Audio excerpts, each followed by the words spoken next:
of the most exciting scientific findings of the past half-century has been the discovery of widespread trophic cascades. A trophic cascade is an ecological process which starts at the top of the food chain and tumbles all the way down to the bottom.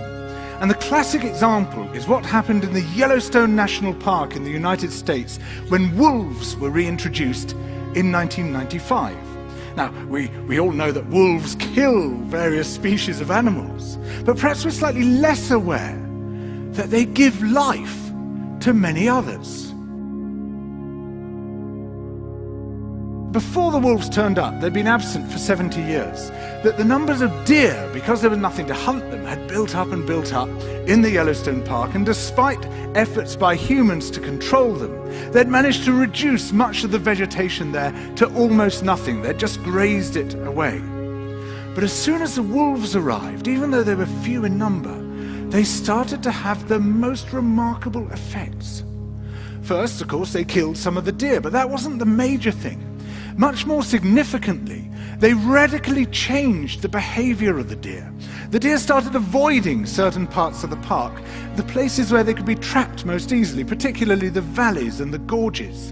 And immediately those places started to regenerate. In some areas, the height of the trees quintupled in just 6 years. Bare valley sides quickly became forests of aspen and willow and cottonwood. And as soon as that happened, the birds started moving in. The number of songbirds and migratory birds started to increase greatly. The number of beavers started to increase because beavers like to eat the trees. And beavers, like wolves, are ecosystem engineers. They create niches for other species. And the dams they built in the rivers provided habitats for otters and muskrats and ducks and fish and reptiles and amphibians.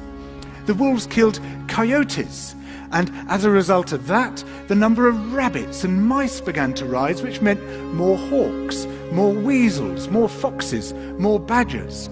Ravens and bald eagles came down to feed on the carrion that the wolves had left. Bears fed on it too, and their population began to rise as well, partly also because there were more berries growing on the regenerating shrubs.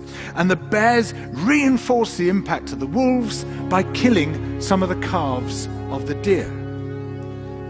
But here's where it gets really interesting.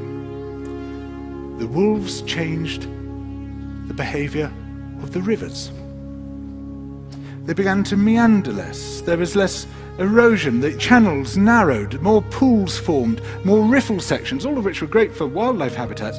The rivers changed in response to the wolves.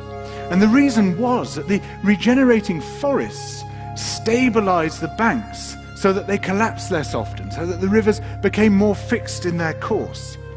Similarly, by driving the deer out of some places and the vegetation recovering on the valley sides, there was a soil erosion because the vegetation stabilized that as well. So the wolves, small in number, transformed not just the ecosystem of the Yellowstone National Park, this huge area of land, but also its physical geography.